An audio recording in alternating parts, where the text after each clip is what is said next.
তুমি ঠিক আছো আম্মা? শেষ পর্যন্ত মেঘলার অ্যাসিস্ট্যান্ট সে তো এবার মেঘলার বাবা মাকে অপমান করে অফিস থেকে তাড়িয়ে দিল। তবে কি তাহলে মেঘলা সে এবার সেই অ্যাসিস্ট্যান্টের চাকরিটা নট করে দিবে? কি করতে চলেছে গরিব ঘরের রাজপুত্র নাটকের 41 নাম্বার পর্বে, এবং 41 নাম্বার পর্ব কবে আসবে আপনি কি করলে সবার আগে দেখে নিতে পারবেন, তার সকল কিছু বিস্তারিত আপডেট জানিয়ে দেবো আজকের ভিডিওতে। তাই আজকের ভিডিওটি ধৈর্য ধরে সম্পূর্ণ দেখতে থাকুন। তো ইতিমধ্যে যারা 40 নাম্বার পর্বটি দেখেননি তারা দ্রুত কারহিম ইউটিউব চ্যানেল থেকে দেখে নেবেন। তো আপনারা আমার এই ভিডিও ডেসক্রিপশন বক্সেও লিঙ্ক পেয়ে যাবেন, সেখান থেকেও ফুল এপিসোডটি আপনারা দেখে নিতে পারেন। তো জানিয়ে দিব যে আগামী 41 নাম্বার পর্বে এবার কি ঘটবে।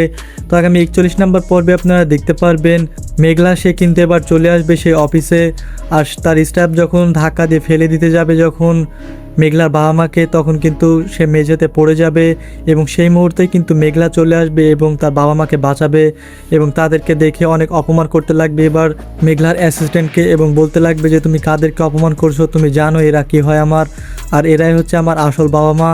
এই জন্য অনেক বাজে কথা বলতে লাগবে এবার মেঘলা তার অ্যাসিস্ট্যান্টকে, এবং তার অ্যাসিস্ট্যান্ট কোনো কথা বলবে না, সে চুপচাপ সব কিছু শুনতে থাকবে।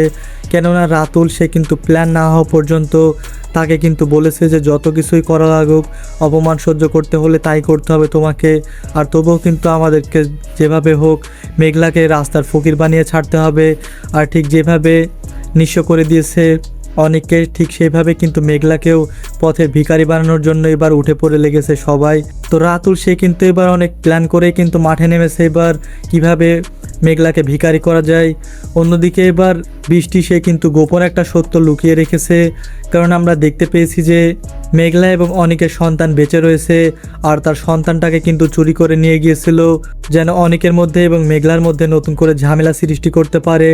আর এই প্ল্যান কাজে লাগিয়ে কিন্তু বৃষ্টি সে কিন্তু বাচ্চাটাকে কিডন্যাপ করিয়েছে, আর এখন সে কিন্তু কষ্টটা পাচ্ছে যে তারা অনেক কষ্টে আছে, কেননা বৃষ্টির কখনোই সন্তান হবে না, আর এটা ভেবে সে কিন্তু অনেক কষ্ট পেয়েছে।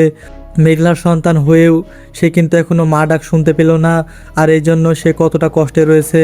তো এটা মনে করেই কিন্তু অনেক কষ্ট পায় বৃষ্টি, আর এই জন্য বৃষ্টি সে প্রতিটা মুহূর্তে চায় যে আসল সত্যটা সবার সামনে বলে দিতে, কিন্তু অনেকের চাচা চাচি সে কখনোই চায় না যে এই সত্যটা বলে দিক, কারণ বাচ্চাটা তারাই চুরি করে নিয়ে গিয়ে সেই বস্তিতে রেখে দিয়েছে।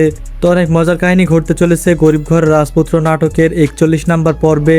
আগামী 41 নাম্বার পর্বটি দেখতে পারবেন আগামী মঙ্গলবার ঠিক দুপুর 12টার সময় দেখতে পারবেন কারহিম ইউটিউব চ্যানেলের মধ্যে। আজকের ভিডিও এই পর্যন্তই, সবাই ভালো থাকবেন, সুস্থ থাকবেন, সকলকে ধন্যবাদ।